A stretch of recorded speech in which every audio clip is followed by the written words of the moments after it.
Antonio, how much are you looking forward to a first Scottish Premiership game with VAR tomorrow? Yeah, I mean, there are positive and negative things, I think. I don't think too much about it, to be honest, because I made already the experience to play with VR, also in the domestic league. So at the end, I think it's like on 50-50. Sometimes helps you, sometimes you're not having the advantage. So I just try to focus on my game, to not being offside, and then try to score. We bring it in mid-season. Who knows? Your goal against Livingston on the first day of the season maybe would have counted with VAR. You play Livingston tomorrow. Are you comfortable with that, bringing it in during the season? Yeah, I mean, we got a meeting before the season, so yeah, we knew that it will happen now or later. So I mean, as I said, this goal was maybe disallowed. The next one, where I maybe was offside in one game was allowed. So now we will have maybe the justice now from the referees. They will see maybe more things, or maybe it will help them, or not. But it's nothing new for us, so it doesn't care so much. I was going to say, you guys have experienced it in European competition. Is it maybe more of a sort of learning curve for the other teams? Maybe, maybe also in some duels or some situations they will maybe think or maybe react or act otherwise. But I think all in all, it's now long enough in the football, so everybody knows what is expected. You've played with it before, Antonio. Do you think it favours the strikers more as a striker, or do you think it might favour defenders more? I don't know. I think both sides. I had one situation, for example, in Croatia. I scored with the shoulder. In the 19th minute, and it was 0-0 for the win. At the end, they said it was a handball. So you never can say if it helps for me or for them. So I think both ways it's equal. Okay, and Livingston tomorrow. You already played them, as we said, opening game of the season, tough game. What are you expecting? Yeah, as you said, it's a really tough game. We know how it was in the first game of the season. We know what we'll expect. It's a tough team. Try to stay compact. They really, they have really hate in the team. So they try to play their style of football. But of course, we tomorrow play at home at Ibrox with our fans in our back. We want to impress, to win again, and just to continue the way we have in the league. You talk about impressing the fans. At the full-time whistle on Wednesday night, there were a few boos. We spoke to the manager and Scott right after the game. They said they could understand the boos. Do you understand that? And how, as players, do you think tomorrow you can go about changing that? Is it just about winning? Is it about winning with a certain style, scoring a lot of goals? What do you think? I mean, of course, the fans have the right to show their opinion, and I also understand them, accept them. I'm a really positive guy, so I always want positive vibes and positive energy, and I know what our fans can give us with the power, with the energy. This is rarely in nowadays in football, but this is what we want. We just want to give the energy on that pitch, and we know then what energy they will give us. But it's always a thing about the common thing, like all together to show what Rangers is. And I think we having good results right now, and we have to win, and this is the most important thing. And sometimes you win better, sometimes like with a better side, sometimes not, but the most important things are the 3 points, and this is what counts at the end. But of course we always want to have them in our back and to impress.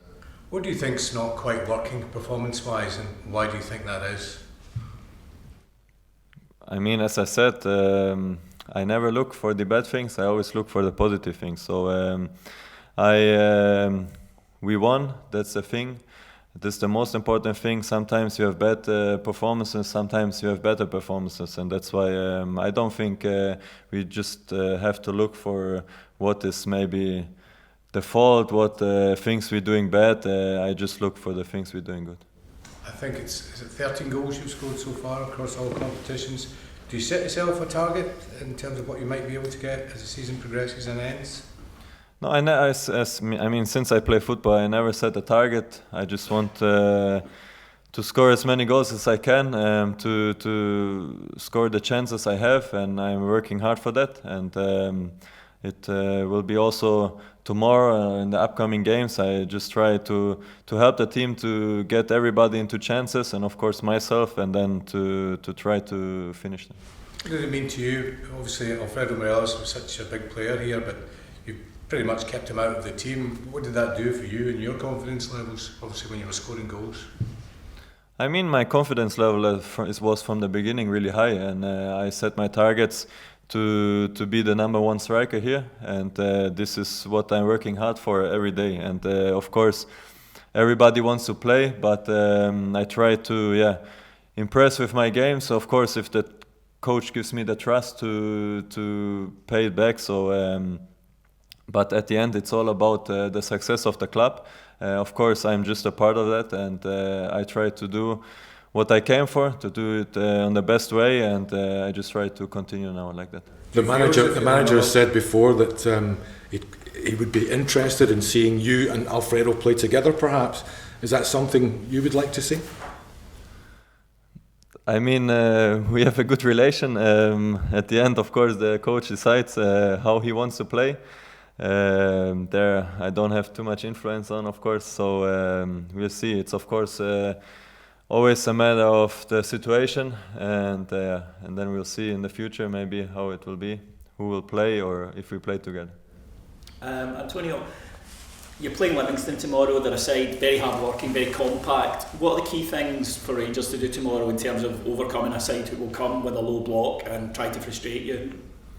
Yeah, I mean, we have to dominate with our possession to make the game fast, to stretch a game, to find the spaces in between. Of course, they will try to make it really tight and narrow, so we have to overcome these lines and to come as fast as possible into chances, into the box, and of course it will always help to have a fast goal.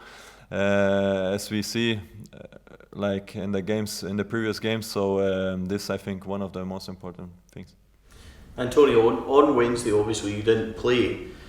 When you're on the bench in a game like that, do you watch and study, because the likes of you've got Ridvan Yilmaz on the left hand side, we've maybe not seen a lot, so do you watch him and think, right, okay, that's how he plays, that's where he crosses the ball? There was a lot of times in the first half especially, good crosses went in the centre, and we're thinking, oh, if Antonio was there, he'd maybe get that. Do you watch that as well and study those patterns of play so that when you do get your opportunity, maybe with him playing, you know how he's going to play also?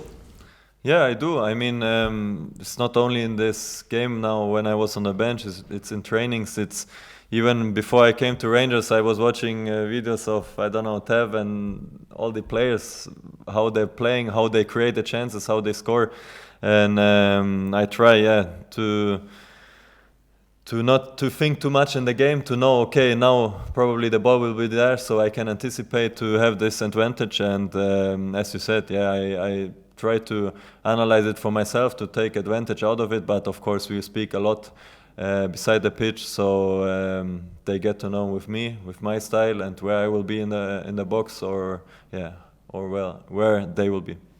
In terms of VAR obviously coming in, we've spoke already, you've answered quite a lot, but I wondered from your point of view, is there a change in the way where even if the flag goes up, you're finishing it anyway because there's a possibility it might then go back? Does it slightly change your mindset in terms of, I'm going to block out what else is happening, I'm going to finish it, and then we'll see what happens? Because we've seen, sometimes that officials will go early, etc. So does that change slightly for you, in terms of what you've done domestically so far? Yeah, I think so, because for now, when I scored and I saw the flag was down, I can celebrate, So now there will always maybe be some kind of doubts if there's a tight situation. But I think there was a situation in Premier League where he ran alone to the goalkeeper. He scored at the end. VR show it was no offside or goal. I think it was the situation. Don't remember which player it was. So you have to go until the end always. with it doesn't matter is it defensive wise for our defenders or for me as a striker. So you have to finish every situation, and but this normally we try to do as well. But now we know the flag will be we're staying down maybe until the situation ends. So we have to go until the end.